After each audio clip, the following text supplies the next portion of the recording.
everyone, this is Nate with another Backcountry beer review. I'm on yet another P2K in New Mexico. That's a peak of 2,000 feet or more of prominence. Today's peak is Carrizo Peak, which is in southeastern New Mexico near the town of Carrizozo, New Mexico. Like I said, it's a P2K. I can tell the views on this peak would be beautiful, but as you can probably see, we're in a cloud right now. And really the view behind me towards the Capitan Range near Roswell is like the only view we're getting on top of this summit. So you have to forgive the, let's say, just the lack of the epic views that I think I like to typically feature on this channel and on this series, and accept that we are in a cloud. The beer I'm reviewing today is very appropriate for the scenery. It's by Boxing Bear Brewing Company in Albuquerque, New Mexico. It's their new Mexi-Kolsch. It's obviously a Kolsch style ale. Now, I recently polled you guys on YouTube. I've kind of in the past, for the beer reviews, I just sort of do whatever I want. Most of the time I'm doing what I find interesting. So what that has tended to mean is that I'm actually reviewing not very many year-round offerings from some of the classic breweries in New Mexico. I'm definitely looking over a lot of those beers because I'm typically looking to buy the seasonals, or if I'm out of state, I'm typically buying beer that's local to those states or those cities and then trying them on this channel because that's just what I want to try.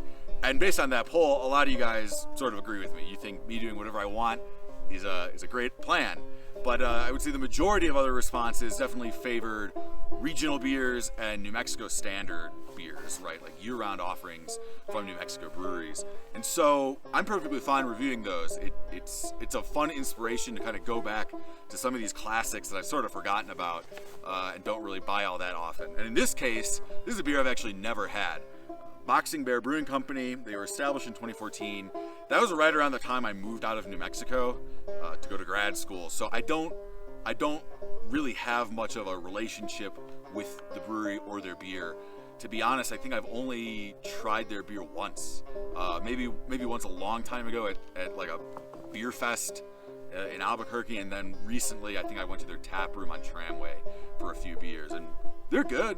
I certainly didn't think they were bad, but I've never really given their package offerings a chance. So when I was at the beer store, Kokoman, a great beer store if you're in the area, I was just looking through the fridge and I was really impressed with the array of IPAs and stouts that they had.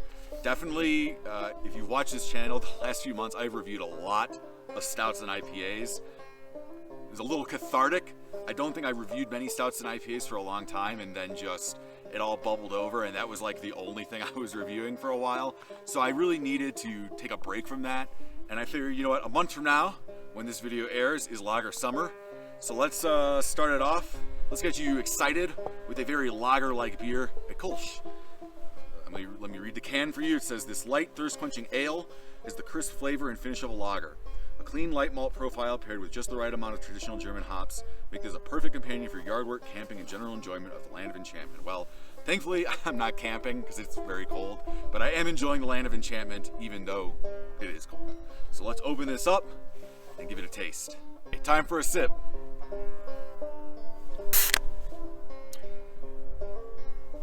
My first reaction, my instant reaction to this beer is that I'm very curious what style of hops are in it. I don't think,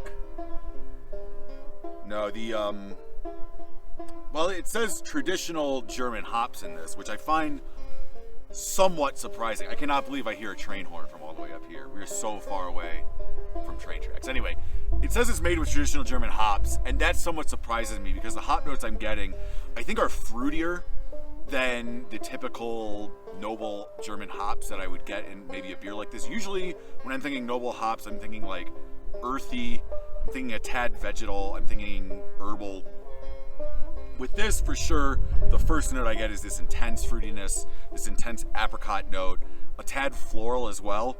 I'd specifically identify chamomile is probably that floral note I'm getting. I do pick up a little bit of vegetal, and maybe, this is maybe a stretch, but maybe a little bit of dank note. It's a really light, refreshing, easy drinking beer, which is really what you expect out of a Kolsch. Certainly, if we're about 40 degrees colder or warmer, if we're about 40 degrees warmer on the top of this mountain, this would be heaven. It's probably in the low 30s right now, and it's windy.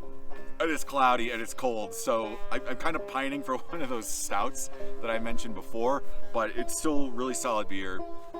I'd recommend it. So cheers, have a backcountry beer for me.